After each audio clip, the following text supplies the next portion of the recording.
نحمدہ ونصلی ونسلم علی رسولہ الکریم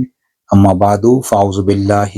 من الشیطان الرجیم بسم اللہ الرحمن الرحیم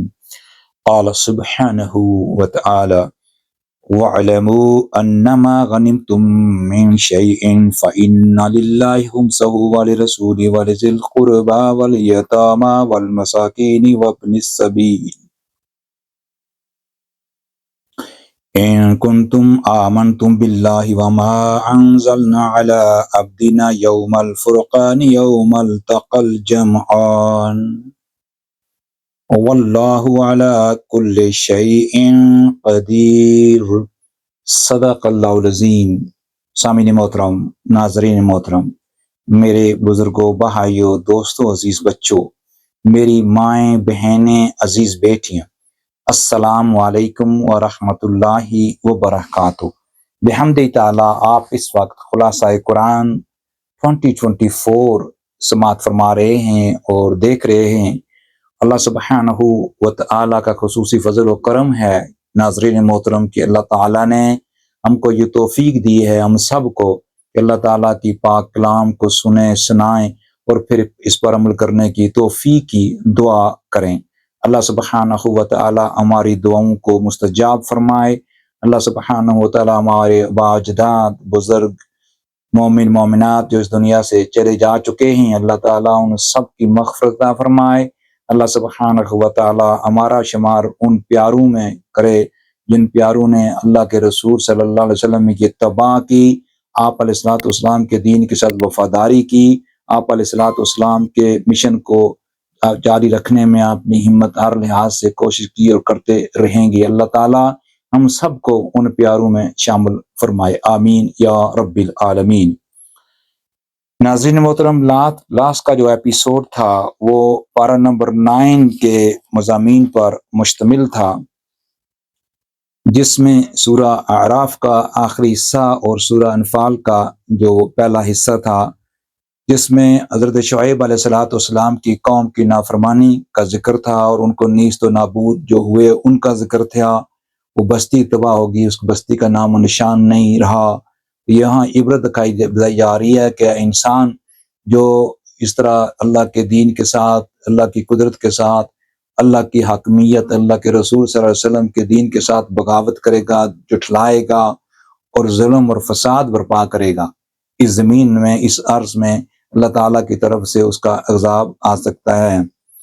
اس کے بعد حضرت موسیٰ علیہ الصلوۃ والسلام کا جو جادوگروں کے ساتھ مکالمہ ہوا، اس کا پر ہم نے کلام کیا تھا۔ کفار کی جو ایک نشانی یہ بتائی کہ ان کی مثل چوپائی کی طرح ہے، نہ وہ سوچتے ہیں نہ سمجھتے ہیں۔ اور قرآن مجید کی عظمت اور ادب کا مضمون تھا، مال غنیمت کا حکم ایمان والے لوگوں کی یا ایمان متقین یا صالحین لوگوں کے اوصاف بیان کیے گئے۔ یعنی جب قرآن مجید کی تلاوت کی جاتی ہے تو ان کے دل جو ہے وہ مطمئن ہوتے ہیں اور ان کو سکون ہوتا ہے، اور ان کی آنکھیں جو ہے اشک بار ہوتی ہیں، اور ذکر الہی سے اور قرآن مجید کی تلاوت سے ان کے دل میں مزید اللہ تعالیٰ کی محبت اور ان کے ایمان میں مزید جو ہے حلاوت پیدا ہوتی ہے۔ اور اس کے بعد ایمان والوں کو اللہ سبحانہ و تعالیٰ نے حکم فرمایا کہ آپ جو ہے میدان جنگ میں پیٹھ یعنی اسے پیچھے نہ ہٹو، جب آ جائے وقت تو پھر صداقت سے اور اتفاق سے اور ثابت قدمی سے جمے رہو، اللہ اور رسول صلی اللہ علیہ وسلم کی اطاعت کرو، اور رسول صلی اللہ علیہ وسلم جس کا حکم دیں اس پر عمل کرو، جس سے منع کریں اس سے یعنی کہ باز آ جاؤ۔ آج کا جو درس ہے ناظرین محترم، یہ 10ویں پارے کے مضامین پر مشتمل ہے۔ 10واں پارہ جو ہے اس میں سورہ انفال جو ہے وہ کنٹینیو کرتی ہے، اور اس میں یعنی کہ سورہ انفال کا جو بقیہ حصہ ہے اس میں آتا ہے، اور سورہ توبہ شریف کا بھی کچھ حصہ جو ہے ابتدائی حصہ اس پارہ مبارکہ میں آتا ہے۔ اس کے بنیادی مضامین میں سے جن کا ہم نے انتخاب کیا ہے اس درس قرآن کی حوالے سے، وہ 7 ہیں۔ ایک یہ کہ یعنی کہ 7 عام باتیں جن کا ہماری زندگی کے ساتھ براہ راست تعلق ہے، جس میں ہر انسان کو اس سے جو ہے سبق سیکھنا ہے، بلکہ 8 جو ہیں ٹاپک یہاں۔ ایک یہ ہے کہ مال غنیمت کی جو تفصیلات ہیں جو آیا مبارکہ میں نے آپ کی خدمت عالیہ میں پیش کرنے کی سعادت حاصل کی ہے، اس میں اللہ سبحانہ و تعالیٰ نے جو مال غنیمت کی تفصیلات ہیں وہ کس طرح کتنے حصے ہیں کرنے چاہیے ان کا ذکر ہے۔ اس کے بعد جنگ بدر کے غزوہ بدر کے حالات ہیں کہ اللہ تعالیٰ نے کس طرح مسلمانوں کو مومنین کو جو ہے وہ فتح عطا فرمائی، اور اس کے بعد اللہ تعالیٰ کی نصرت کے 4 اسباب جو ہیں ان کا ذکر کیا گیا ہے۔ جنگ کے متعلق ہدایات بیان کی گئی ہیں، ہجرت کے فضائل، جن لوگوں نے اللہ تعالیٰ کی رضا کی خاطر اپنی گھر بار چھوڑا ہے اور نبی کریم صلی اللہ علیہ وسلم کی معیت میں آپ علیہ الصلوۃ والسلام کے حکم، آپ علیہ الصلوۃ والسلام کی اطاعت کے پیش نظر انہوں نے ہجرت کی، ان کے فضائل، ان کی برکتیں رب کائنات نے قرآن مجید میں بیان کی ہیں۔ یہاں میری مراد اصحاب رسول صلی اللہ علیہ وآلہ وسلم ہے۔ اس کے بعد مشرکین اور اہل کتاب کے ساتھ جو ہے اس کا جہاد کرنا، قتال، اس کے حوالے سے اللہ تعالیٰ نے ارشاد فرمایا ہے، اور اس کے بعد جو مسلمانوں اور منافقوں کے درمیان جو فرق ہے، امتیاز ہے، اس کی وضاحت کی گئی ہے۔ اور اس کے ساتھ ساتھ ہی اللہ سبحانہ و تعالیٰ نے فرمایا کہ اللہ اور اس کے رسول صلی اللہ علیہ وسلم کے ساتھ جو محبت ہے، اللہ سبحانہ و تعالیٰ کے ساتھ دین کے ساتھ جو محبت ہے وہ ساری محبتوں سے زیادہ ہونے چاہیے، یعنی اللہ اور اللہ کے رسول صلی اللہ علیہ وسلم کی اطاعت، آپ علیہ الصلوۃ والسلام کی جو اتباع ہے نبی کریم صلی اللہ علیہ وسلم کی، اور آپ علیہ الصلوۃ والسلام کے ساتھ جو ذاتی انسان کی جو محبت ہے وہ دنیا کی ساری محبتوں میں، جن میں آل اولاد، رشتہ دار، یعنی کہ دنیا کا مال و سامان، یعنی دنیا کی ہر چیز جس سے ایک انسان کو محبت ہو سکتی ہے، ان سب محبتوں سے زیادہ اور جس کی ترجیح ہے وہ اللہ سبحانہ و تعالی اور اللہ کے رسول صلی اللہ علیہ وسلم کے ساتھ محبت، آپ علیہ الصلوۃ والسلام کی اتباع اور ان کی فرمانبرداری ہے۔ یہ تھے مضامین، جو 8 مضامین اس پارہ سے میں نے بیان کیے ہیں۔ اب ناظرین محترم، ہم چھوٹی سی تفسیر جو ہے ایک پوائنٹ کی بیان کریں گے۔ پہلے یہ ہے کہ اللہ سبحانہ و تعالیٰ نے فرمایا کہ وَاعْلَمُوا أَنَّمَا غَنِمْتُمْ، یہاں اس آیہ مبارکہ میں یہ فرمایا کہ جان لو کہ جو کچھ مال غنیمت تم نے پایا ہے اس کا جو ایک حصہ ہے اور اللہ کے رسول صلی اللہ علیہ وسلم کے لیے ہے، اور آپ صلی اللہ علیہ وسلم جو آپ اپنے لیے، اپنے اقربا کے لیے، یتیماں کے لیے، مساکینوں کے لیے اور مسافروں کے لیے آپ صلی اللہ علیہ وسلم جو ہے وہ استعمال کر سکتے ہیں، اور باقی جو بقیہ حصہ ہے جو بنتا ہے وہ سارا جو ہے وہ مجاہدین میں تقسیم کیا جائے گا۔ باقی یعنی کہ 4 حصے، گویا کہ مال غنیمت کے 5 حصے بنیں گے۔ ایک حصہ جو ہے نبی مکرم صلی اللہ علیہ وسلم، یعنی کہ یہاں اللہ اور کے رسول، یعنی کہ جس کو رسول اللہ صلی اللہ علیہ وسلم اللہ کے حکم سے جو اللہ نے جو ہدایات جاری کی ہیں اس کے تحت دیا جائے گا، جس کا میں نے ذکر کیا ہے۔ اور بقیہ جو 4 حصے ہیں مجاہدین میں تقسیم کیے جائیں گے، جنہوں نے جدوجہد کی، جنہوں نے جہاد کیا۔ اللہ سبحانہ و تعالی جو ہے وہ ہر چیز پر، واللہ علی کل شیء قدیر، اللہ سبحانہ و تعالی جو ہے ہر چیز پر قادر ہے۔ یہ جو جنگ بدر کے جو مال غنیمت ملا تھا اس کے حوالے سے یہاں اللہ تعالی نے ہدایات فرمائی ہیں۔ اس کے بعد اللہ سبحانہ و تعالی نے اپنی جو ہے نصرت جو ہے اس کا ذکر کیا ہے، فرمایا کہ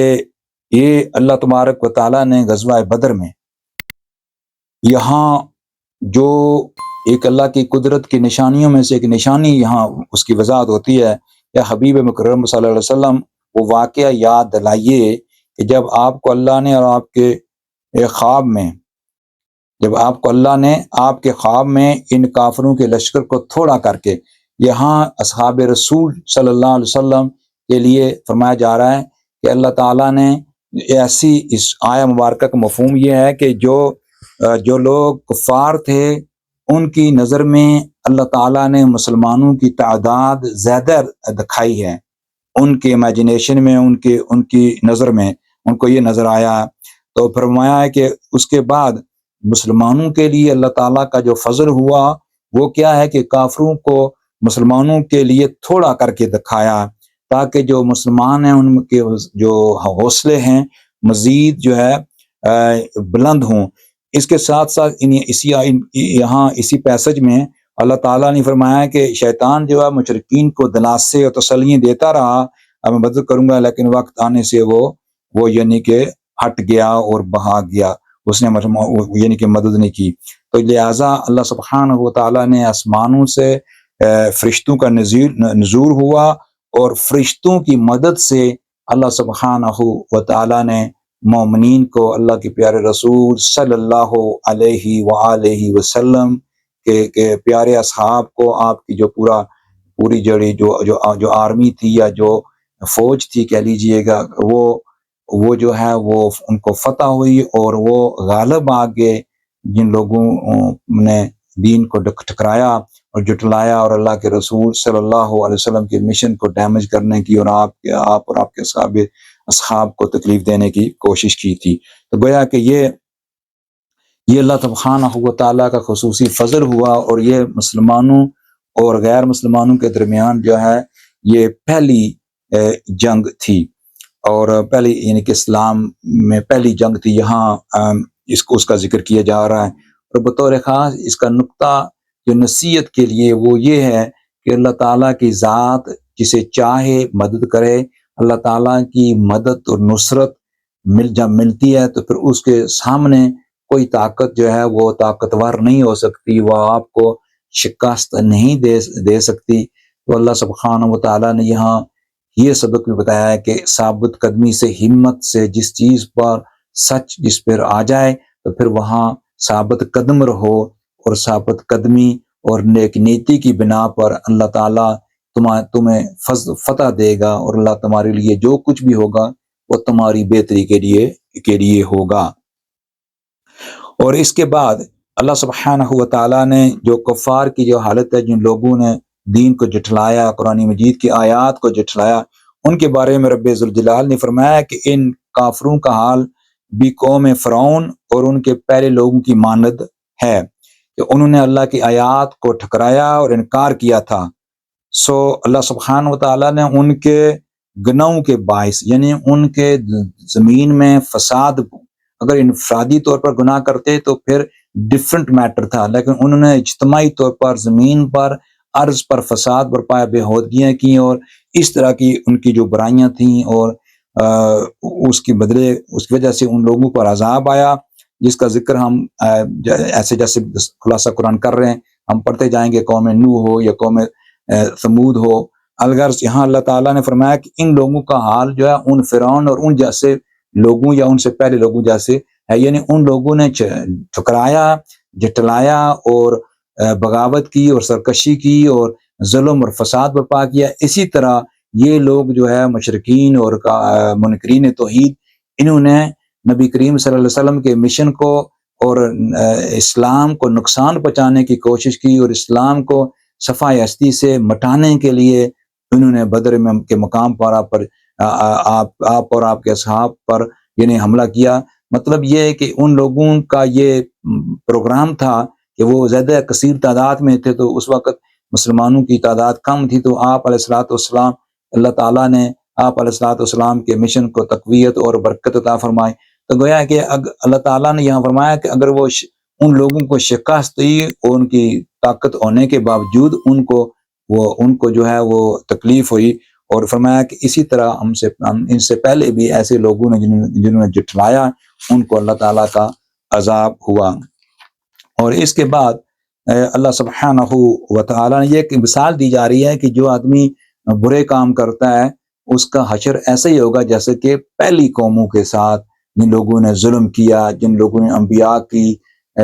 تذلیل کی، جنہوں نے انبیاء کے پیغام کو جھٹلایا اور ان کی جانوں ان کے پیچھے پڑے رہے، اور ان کو مذاق ان کا کرتے رہے، ان کی مخالفت کرتے رہے، ان کے جو ماننے والے تھے ان کو بھی تکلیفیں دیتے رہے۔ الغرض ان کی برائیوں کی وجہ سے جس طرح وہ لوگ تباہ ہوئے، اللہ تعالیٰ نے یہاں سبق دیا ہے کہ اے انسان، اے ایمان والو، تم غور کرو، اے انسان تم، یا ایھا الناس،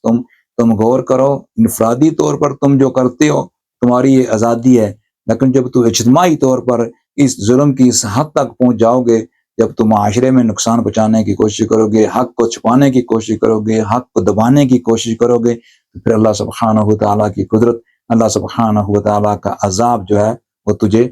پکڑ سکتا ہے۔ یہ اللہ کا فضل ہے، کس کو کتنا ٹائم دیتے ہیں، یہ اللہ تعالیٰ کی پاک شان ہے۔ انسان جو ہے اس کا احاطہ نہیں کر سکتا، نہ آپ اس کو پریڈکٹ کر سکتے ہیں۔ یہ ہے اللہ سبحانہ و تعالیٰ کا فضل اور یہ اللہ سبحانہ و تعالیٰ کی شان ہے۔ اس کے بعد ناظرین محترم، اللہ سبحانہ و تعالیٰ نے فرمایا کہ اللہ کی جو نصرت مدد کے لیے جو 4 اسباب ہیں اس کا ذکر یہاں اللہ سبحانہ و تعالیٰ نے یہاں فرمایا ہے کہ ان اسباب میں جو 4 ہیں ان کا بیان کیا ہے کہ نمبر 1 جو مسلمان ہیں وہ ہر جگہ میں میدان جنگ میں جہاں کہاں بھی ہوں ثابت قدم رہیں، اور دوسرا یہ ہے کہ حالت جنگ میں ہو یا کسی جگہ بھی ہو، اس طرح کہ جب واقعہ آ جائے، یہاں بزرگوں نے اس کو سمجھایا ہے کہ اس میں وہ ذکر اللہ کا کرتے رہا کریں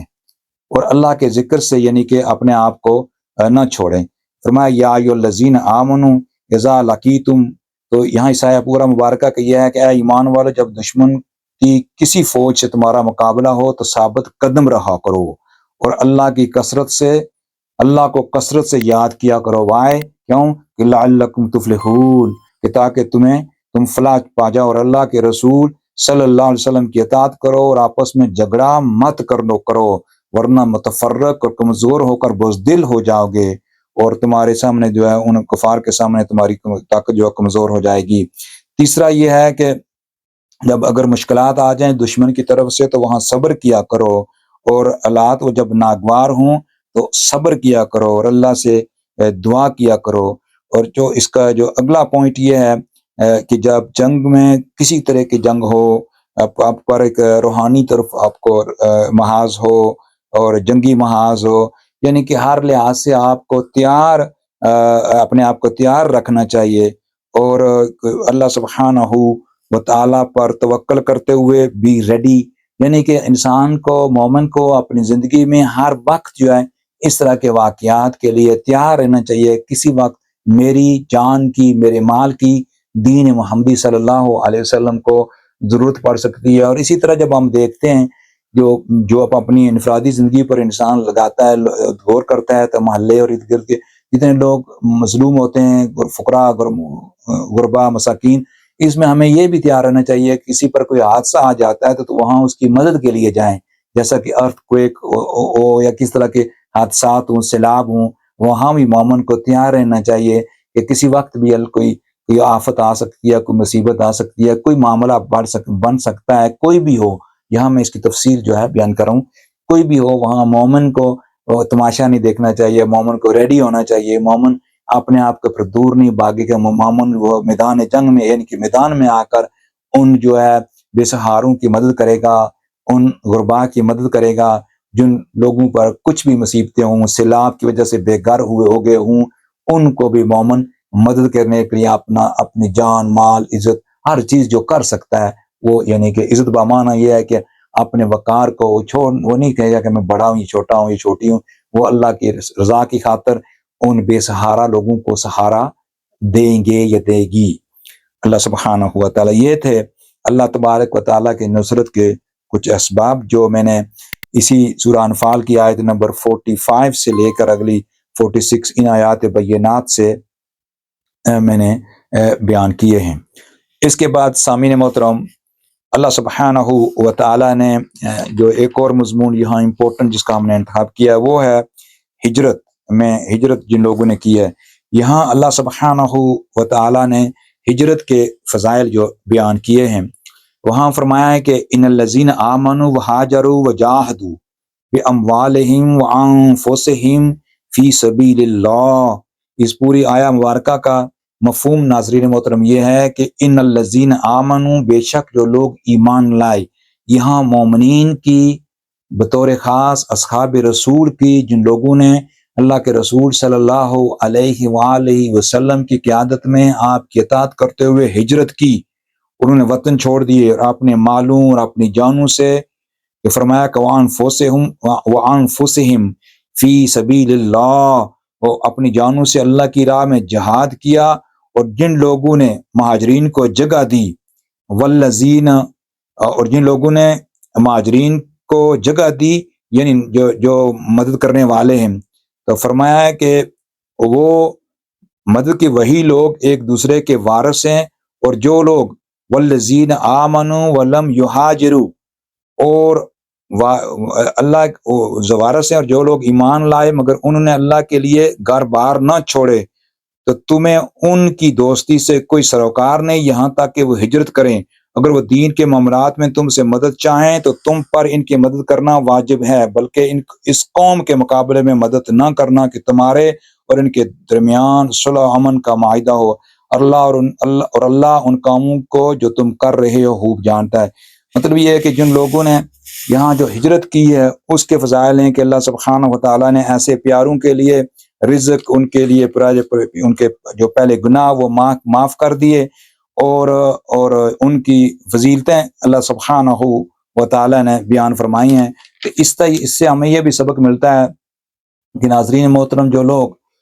اس طرح کی اگلی بھی آیات جو بینات ہیں، اس طرح ہجرت کی فضیلت اور جہاد کی فضیلت پر اللہ سبحانہ و تعالیٰ نے بیان فرمایا اس سورہ کے آخر تک، تو یہاں ہم کو یہ سبق سیکھنا ہے سامعین محترم، ناظرین محترم، جن لوگوں نے اپنے گھر بار،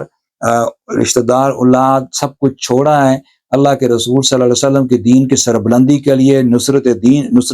دین کے لیے، تو ان لوگوں کی آج لوگ اگر ان کے بارے میں کوئی باتیں کہیں، ان کے کردار یا ان کے کردار میں یا ان کے افعال میں کوئی نقائص نکالنے کی کوشش کرے یا اشارتاً اس طرح کہے، تو میں سمجھتا ہوں جو ہم یہ سمجھتے ہیں اللہ تعالیٰ کے پاک کلام سے جو ہمیں سبق ملتا ہے وہ یہ ہے کہ اس سے بڑھ کر بدبخت کوئی نہیں ہو سکتا جو بظاہر دین محمد صلی اللہ علیہ وسلم پر ایمان لانا، اللہ اور اس کے رسول پر ایمان لانے کا دعویٰ کرے، لیکن ان پیاروں کی شانوں میں جو ہے وہ بے ادبیاں کرے، وہ پیارے خواہ اہل بیت ہوں یا اصحاب رسول ہوں۔ اب ان بندے کو آج جو اتنے 100 سالوں کے بعد انسان کو جو ایمان لانے کا دعویٰ کرتا ہے، اس کو کیا حق پہنچتا ہے کہ ان پاکوں کے بارے میں تم اس طرح کی گفتگو کرو یا ان کا عطا کے بے ادبی سے ان کا نام بھی لو، اشارتاً بھی لو۔ یہ اللہ تعالیٰ کا حکم ہے، یہ اللہ تعالیٰ کی پاک کلام ہے۔ اگر تم سچے ہو اللہ کے رسول پر ایمان لانے میں، اگر تم سچے ہو اس کے کہ یہ قرآن مجید اللہ تعالیٰ کی پاک کلام ہے، ہمارا یقین ہے، تو پھر کوئی جواز نہیں بنتا، کوئی بھی ریزن نہیں بنتی کہ آپ ان پیاروں کے بارے میں کلام کریں، ان کی سیرتوں پر تبصرے کریں، کامنٹری کریں، کیونکہ اللہ تعالیٰ نے فرمایا یہاں کہ ان کے جو بھی اس طرح جو ہجرت والے لوگ ہیں ان کے فرمایا کہ ہم نے گناہ ان کے معاف کر دیے، اور اللہ سبحانہ و تعالیٰ نے ان کو رزق کا بھی وعدہ کیا، اور ان کے سچے ہونے کی بھی اللہ سبحانہ و تعالیٰ، اور ان کے جنتی ہونے کی بھی اللہ تبارک و تعالیٰ نے بشارت دی ہے۔ لہٰذا ہمیں ان پیاروں سے محبت کرنی چاہیے، ان کا ادب احترام کرنا چاہیے، اگر ان کا نام بھی لیں تب بھی محبت، ادب، احترام، ٹائٹل سے لینا چاہیے،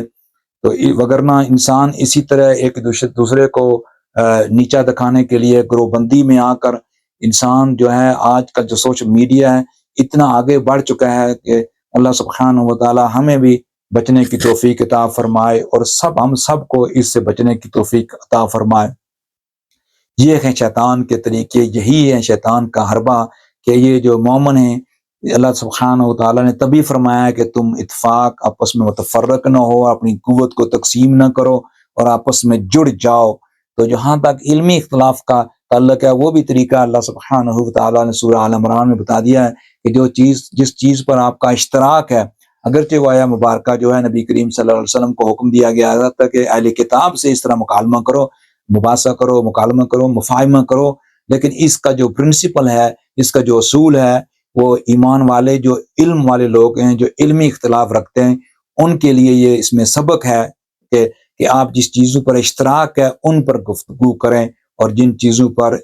تھوڑے سے علمی اختلافات ہیں ان کو آپ کنارے میں رکھ دیں۔ تو یہی آپ کے لیے، ہم سب کے لیے ضروری ہے۔ جو آدمی اللہ کے رسول صلی اللہ علیہ وسلم کو آخری نبی مانتے ہیں، عقیدہ ختم نبوت پر ایمان رکھتے ہیں، توحید باری پالا پر تعالیٰ پر ایمان رکھتے ہیں، اور جو ہے اس طرح جو کرتے ہیں یہ بنیادی ایمانیات، پھر ان کے ساتھ آپ اس کے وہ اشتراک ہے اور اس پر رہ کر ایک دوسرے کے ساتھ باہمی ربط اور وابط رکھنا ضروری ہے، تاکہ مسلمانوں کا آپس میں اتحاد اتفاق. اور مومن کی یہ بات نہیں ہے کہ مومن اتفاق کو سلوک اتفاق سے جو دوسرے جو لوگ ایمان نہیں لائے ان کو وہ تباہ کرے گا، نہیں. سلوک اتفاق محبت سے جب مومنین مومنات رہیں گے تو اس کے بزرگوں نے ایک حکمت یہ بھی بتائی ہے کہ مومن جو ہے پوری ایسے قوم ایسے امہ مومن دوسرے بنی آدم کے لیے ایک خیر کا باعث بنے گی، ایک خیر کا باعث بنے گی، ایک رول ماڈل بنے گی. اسی لیے اللہ تعالیٰ نے فرمایا کہ اپنی طاقت کو، یہ ایک نہیں ہے کہ صرف آپ جنگ میں ایک دوسرے کے جنگ کے لیے اکٹھے ہوں اور اتفاق کرو، نو نو نو. ایک ایگزامپلری سوسائٹی نبی کریم صلی اللہ علیہ وسلم نے جو مدینہ شریف میں جو ریاست مدینہ بنائی ہے تھی، وہ ایک ماڈل تھا. اب امت مسلمہ کو ایک لحاظ سے بزرگوں نے یہاں یہ بھی تفصیلات بیان کی ہیں، حکمتیں بیان کی ہیں اور تعلیمات یہاں سے نکالی ہیں کہ مومن اکٹھے ہو جاؤ اور ایک قوم ایک امت بن کر اللہ کے پیارے رسول صلی اللہ علیہ وسلم کی جو رحمت ہے اس کو بانٹنے کے لیے ایک دوسرے کے ساتھ اتحاد اتفاق کرو اور جدوجہد کرو. مومنین مومنات خیر بن کر اس سوسائٹی میں رہیں گے، بجائے اس کے کہ ایک دوسرے کو گالی گلوچ نکالیں، بجائے اس کے کہ آپ ایک دوسروں بنی آدم کو دین کی دعوت دیں، آپ ایک دوسرے میں جھگڑا کر رہے ہیں. کیوں؟ صرف اس چھوٹی سی دنیا کی زندگی کے لیے، صرف زیادہ لائکس کے. آج کل تو یوٹیوب میں ویڈیو جو ہر آدمی جو ہے وہ صحابی بنا ہوتا ہے، تو وہ ایسے بزرگوں کے واقعات اور بزرگوں کو علماء کرام کو بٹھا کر ایسے جو لوگ ہیں جن کو دین کے ساتھ کوئی تعلق نہیں، ان کا آبجیکٹو ہوتا ہے کہ وہ اپنے یوٹیوب چینل کو پروموٹ کریں اور زیادہ لائک، وہ بزرگوں جو علماء کرام ہیں ان سے دوسرے کے بارے میں باتیں کلواتے ہیں. یار یہ اس سے بڑھ کر کیا بدبختی ہو سکتی ہے؟ میں سمجھتا ہوں کہ علم والے جو علم کو جاننے والے ہیں ان پر ضروری ہے کہ یہ ایسے لوگوں کو انٹرویو نہ دیں. آپ نے جو علم پھیلانا ہے اپنے طور پر جدوجہد کرو، حق کی بات کرتے جاؤ. ان لوگوں کے آگے آ کر ایک دوسرے کو نیچا دکھانے کی کوشش نہ کرو. یہی لوگ اس چیز کو آپ کی بات کو مسالہ لگا کر پھر پیش کرتے ہیں، پھر آپ اس کی صفائیاں دے رہے ہوتے ہیں، وہ آپ کی صفائیاں دے رہے ہوتے ہیں. اسی طرح جو دوسرے ہیں ان کے سینے میں ذہن میں غلط فہمی پیدا ہو جاتی ہیں، تو وہ جو چیز آپ نہیں کہی ہوتی یا مراد نہ لی ہوتی تو دوسرے لوگوں نے جب وہ میڈیا والا جب اس کو اسپائس اپ کرتا ہے، مسالہ لگاتا ہے اپنی باتوں میں، تو پھر آگے جو ہے اس انسان کو دوسرے کو جو اچھی نہیں لگتی، اس بدگمانی اور غلط فہمی کی وجہ سے انتشار اور ٹکراؤ آج امت مسلمہ میں دیکھنے کو آتا ہے. اللہ سبحانہ و تعالیٰ ہم سب کو توفیق عطا فرمائے کہ اس طرح کے لوگوں سے بچنے کی توفیق اللہ تعالیٰ دے. آگے ناظرین محترم، سامعین محترم، اللہ سبحانہ و تعالیٰ نے قرآن مجید کی جو اگلی سورہ ہے یہ سورہ توبہ ہے. یہ سورہ مبارکہ جو ہے مدنی سورہ ہے. اس کے آغاز میں اللہ سبحانہ و تعالیٰ نے جو معاہدے تھے اس پر اپنے برات کا اعلان کیا گیا، یعنی جو بھی جن لوگوں نے وعدہ توڑا تھا ان کے لیے فرمایا کہ آپ کوئی نہیں ہے. اللہ اور اس کے رسول صلی اللہ علیہ وسلم کی طرف سے بیزاری اور دست و برداری کا اعلان ہے ان مشرک لوگوں کی طرف جنہوں نے جن سے تم نے صلح اور امن کا معاہدہ کیا تھا اور وہ اپنے عہد پر قائم نہ رہے تھے. یہاں اجازت ہوگی یا جنگ کی، تاکہ جو ایک تو یہ ہے کہ مشرکین اب حج بیت اللہ جو ہے وہ نہیں کر سکتے، اور اب اہل کتاب سے بھی لڑائی کی اجازت مل گئی ہے. تو اس طرح اس کی وجہ یہ ہے کہ جن لوگوں نے جو ہے وعدہ خلافی کی، اور اس کے ساتھ یہ بھی فرمایا ہے کہ جن لوگوں کے ساتھ حبیب مکرم صلی اللہ علیہ وسلم کا آپ کا وعدہ ہے، اور اس وعدہ جس لمٹ تک اس وعدے تک ان کے ساتھ آپ نے کوئی حرکت نہیں کرنی، کیونکہ انہوں نے وعدہ خلافی نہیں کی. یعنی کہ جن لوگوں نے وعدہ خلافی نہیں کی اور جس لمٹ تک آپ نے وعدہ کیا ہوا ہے اس وعدے تک ان کے ساتھ کوئی جو ہے اس طرح جھگڑا یا ٹکراؤ نہیں ہوگا. یہ ہے اللہ سبحانہ و تعالیٰ کی طرف سے حکم کہ جب وعدہ کسی کے ساتھ کرو پھر اس کو نبھایا کرو، اور وعدہ خلافی کرنے والے مجرمین ہیں اور گناہ گار ہیں. یہ ہے اس سورہ توبہ کی ابتدائی جو آیات ہیں ان کا جو مضمون. آگے جو ہے غزوہ تبوک کے حوالے سے گفتگو آئی ہے، اللہ تعالیٰ نے یہاں فرمایا کہ مومن اور منافقین ہیں ان دونوں میں فرق ہے، یہاں واضح فرق بیان کیا گیا ہے۔ تو یہاں جنگ تبوک کے حوالے سے جب نبی کریم صلی اللہ علیہ وسلم اپنے 30 جانصار صحابہ کے ساتھ جو ہے رومیوں کے خلاف جہاد کے لیے آپ نے اعلان فرمایا اور سب کو دعوت دی، اور یہاں یہ بھی سیرت نگاروں نے لکھا ہے کہ حضرت سیدنا ابوبکر صدیق رضی اللہ تعالیٰ عنہ نے اپنا سارا سامان جو ہے وہ اللہ کے رسول صلی اللہ علیہ وسلم کے حکم کے تحت اس میں دے دیا تھا۔ تو یہ اصحاب رسول کی عظمت ہے، اور اللہ کے پاک پیارے صحابہ کی عظمت ہے، اور اللہ کی پیاری آل اولاد آپ کے اہل بیت ان پیاروں کی عظمتیں ہیں۔ آج کل کا جو انسان ہے ایمان لانے کا دعویٰ کرتا ہے، اس کا اپنا جو کردار ہے وہ پورا نہیں ہوتا، تو ان پیاروں پر تبصرے کرتا ہے اور کلام کرتا ہے، اللہ اجازت دے۔ تو یہاں فرمایا کہ جو منافقین ہیں ان کے حوالے سے جن لوگوں نے یعنی دنیا کی وجہ سے جو نہیں گئے ان کے خلاف جو ہے اللہ تبارک و تعالیٰ نے فرمایا کہ ان کی ناراضگی کا اظہار کیا، حتیٰ کہ آپ صلی اللہ علیہ وسلم سے فرمایا کہ آپ ان کا جنازہ بھی جو ہے نہ پڑھیں۔ اور اس کے ساتھ آگے یہ 11ویں پارے میں آتا ہے تو جن منافقین نے مسجد درار بنائی تھی اس کو مٹا دیا گیا۔ تو الغرض یہاں بتانا مقصد یہ ہے کہ جو منافقین ہیں پھر ایسے بھی اصحاب رسول تھے جو کسی وجہ سے نہیں جا سکے، ان کی توبہ بھی قبول ہوتی ہے، اس کا ذکر بھی سورہ توبہ شریف میں آتا ہے، تو اس کا ذکر انشاءاللہ اگلے پارے میں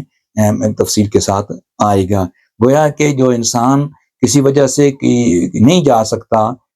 کسی حکمت کے تحت یا کسی وجہ سے نہیں جا سکا کسی مشکل جہاد میں یا کوئی اچھا کام اس طرح شرکت نہیں کر سکا، تو اس کو بعد میں احساس اگر ہوا سچے دل سے اس نے توبہ کی، اللہ اور اللہ کے رسول صلی اللہ علیہ وسلم کی پاک بارگاہ میں آ گیا، اللہ سے معافی مانگی، اللہ کے رسول صلی اللہ علیہ وسلم کا توسل لے کر، تو اللہ کے رسول صلی اللہ علیہ وسلم پر درود شریف پڑھ کر اللہ کی کبریائی بیان کی، اور دل سے روح کا جو ہے نا گڑگڑاہٹ کر تنہائی میں ہر جس لحاظ سے وہ توبہ کر سکتا ہے وہ توبہ کرے، تو اللہ تعالیٰ توبہ کو قبول فرماتا ہے، اور اللہ کو بڑا پسند ہے کہ جو لوگ توبہ کرتے ہیں۔ اللہ تعالیٰ نے توبہ پیاروں کی نشانی یہ بھی بیان فرمایا ہے کہ وہ توبہ کرنے والے ہیں، یعنی آپ نے کیے پر پچھتانے والے ہیں، ایسے لوگوں کو اللہ بہت پسند کرتا ہے۔ جیسا کہ ہم بزرگان دین کے واقعات دیکھتے ہیں، بڑے بڑے ایسے بزرگ گزرے ہیں جن کو ابتدائی زندگی میں جنہوں نے کوتاہیاں کی ہیں، گمراہیاں کی ہیں، لیکن جب اللہ کی پاک بارگاہ سے توبہ کی اور سچے راستے پر آ گئے، تو پھر وہی لوگ جو ہے دین محمدی صلی اللہ علیہ وسلم کے لیے وہ پلر بن گئے، یعنی کہ طاقت بن گئے۔ اور بطور خاص اہل تصوف کی جب بات کی جائے تو ان لوگوں نے روحانیت کا جو پرچار کیا، اور تصوف، ذکر رسول، ذکر مصطفیٰ صلی اللہ علیہ وسلم کے ذریعے، ان مجالس کے ذریعے ان لوگوں نے انسانی کائنات کی جو ہے وہ جو ہے پوری ڈائریکشن بھی تبدیل کر دی۔ یہ جہاں بھی آپ غور کریں، عربین پیننسولا میں غور کریں، انڈو پاک سب کنٹیننٹ میں غور کریں، آپ کو یہ کہنے پر آپ مجبور ہو جائیں گے کہ ایسے بزرگوں نے جن کے شاید ابتدائی جو حالات وہ ٹھیک نہیں تھے، لیکن جب ان کو اللہ تعالیٰ نے نور ہدایت عطا فرمایا، جب انہوں نے سچے دل سے توبہ کی، پھر اللہ تعالیٰ نے ان کی برکتوں سے اس علاقے کو سیراب کر دیا۔ یہ ہیں اللہ کے پیاروں کی شانیں، تو یہ ہے برکتیں توبہ کرنے کی۔ اس کے ساتھ ساتھ سامعین محترم، ہم کو یہ اس جو خلاصہ کلام اس پارے کا پورا یہی ہے جو ہماری زندگی کے ساتھ تعلق رکھتا ہے، جو کچھ تو پوائنٹ میں نے وضاحت کر دی ہیں۔ ایک یہ پوائنٹ جو ہے یہاں ملتا ہے کہ آپ لوگ جب اسلام میں آ جائیں تو پھر پورے کے پورے آ جائیں۔ یہ اس کی وضاحت اللہ تعالیٰ نے سورہ بقرہ کی آیت نمبر 28 میں فرمایا کہ یا ایھا الذین آمنوا ادخلوا فی السلم کافۃ، اے ایمان والو تم اسلام میں پورے کے پورے داخل ہو جاؤ۔ آپ جب جہاد کرو گے، جدوجہد کرو گے، ہجرت کرو گے، ان سب میں آپ کو پورے کا پورا داخل ہونا پڑتا ہے، تب بھی کریں گے نا، پھر آپ اس میں بٹ اور اف نہیں کر سکتے، نہ تفریق نہیں کر سکتے۔ جو اللہ تعالیٰ نے حکم فرمایا آپ اس پر عمل کرنے کی کوشش کریں گے اور آپ اس کا حصہ بنیں گے، کیونکہ آپ نے اپنے آپ کو جو ہے وہ اللہ سبحانہ و تعالیٰ کے پیارے رسول صلی اللہ علیہ وسلم کے حکم کے تابع کر دیا، آپ نے آپ علیہ السلام کی اتباع کی ہے، اور اتباع کرنے کا آپ نے وعدہ کیا ہے۔ اسی طرح اسی پارہ کی جو آیت نمبر 24 ہے، یہ آخری پوائنٹ ہے یہاں اس پارہ کا، کہ اللہ سبحانہ و تعالیٰ نے فرمایا کہ حبیب مکرم صلی اللہ علیہ وسلم آپ فرما دیں، یعنی کہ آپ حکم کر دیں یا بتا دیں یہاں کے جو لوگ ایمان کا عمومی طور پر یہ ایک جنرلائز پرنسپل ہے کہ آپ لوگوں کو اگر اللہ اور اس کے رسول کی محبت سے بڑھ کر اپنے مال، عزت، ابرو، رشتہ داری کی اور بیویوں کی، اولاد کی، بہنوں کی، ان کی عزت ہے اگر، تو فرمایا کہ پھر تمہارا ایمان مکمل نہیں ہے۔ لہٰذا اللہ سبحانہ و تعالیٰ نے ہمیں یہ تعلیم دی ہے کہ ساری محبتوں کی عزت، احترام اپنی جگہ ہے، والدین کی محبت، عزت، احترام ہر لحاظ سے احسن کرنا، سب کچھ ان کے ساتھ احسان کرنا، سب کچھ اچھا ہے، بہن بھائیوں کے ساتھ بھی، بچوں کے ساتھ محبت، لیکن یہ ساری محبتوں کا ایک معیار ہے، ایک حد ہے، لیکن فرمایا کہ اللہ اور اس کے اللہ کے رسول صلی اللہ علیہ وسلم کے ساتھ یہ محبت ہے اس کی کوئی حد نہیں ہے۔ ان ساری محبتوں کے اوپر عطا کہ آپ کی جان سے بھی، آپ کی جانوں سے بھی اللہ اور اللہ کے رسول صلی اللہ علیہ وسلم کی محبت زیادہ اہم ہے۔ اس لیے ہمیں یہ سبق ملتا ہے کہ ہر چیز جو کریں یہ اس دنیا کی محبتیں ہیں، اس میں کوئی شک نہیں، آپ کریں، انجوائے کریں، لیکن جب اللہ اور اللہ کے رسول صلی اللہ علیہ وسلم کی بات آ جائے پھر ان دنیا کی محبتوں کو قربان کرنا پڑتا ہے، پھر اللہ تعالیٰ اور اللہ کے رسول صلی اللہ علیہ وسلم کی اطاعت کرنی پڑے گی، اور آپ علیہ الصلوۃ والسلام کے ساتھ، آپ علیہ الصلوۃ والسلام کے دین کے ساتھ محبت کرنا ضروری ہوگا۔ یہی ایمان کا حصہ ہے۔ یہ دنیا کی محبتیں جو ہیں یہ اس کی بھی حقیقت ہے، یہ بھی اخلاقیات میں آتے ہیں، اچھے اعمال میں آتے ہیں، آپ پر ذمہ داری ہیں، لیکن جب اللہ تعالیٰ کا حکم آ جائے تو پھر یہ جو ہے اگر ان کی اس محبت کے ساتھ یہ ٹکرا جائیں دنیاوی محبتیں، رشتہ داریاں،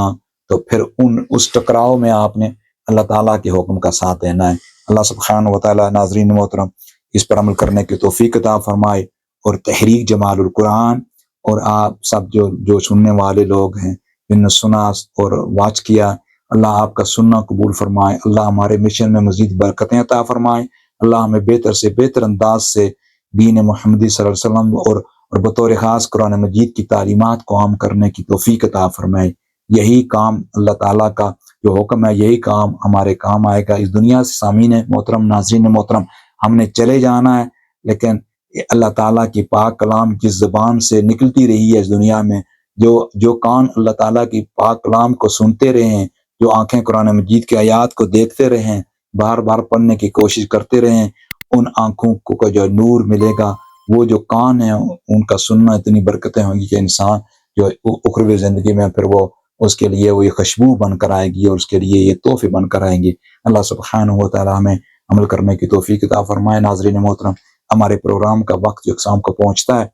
تو وآخر دعوانا ان الحمد للہ رب العالمین۔ السلام علیکم ورحمۃ اللہ وبرکاتہ۔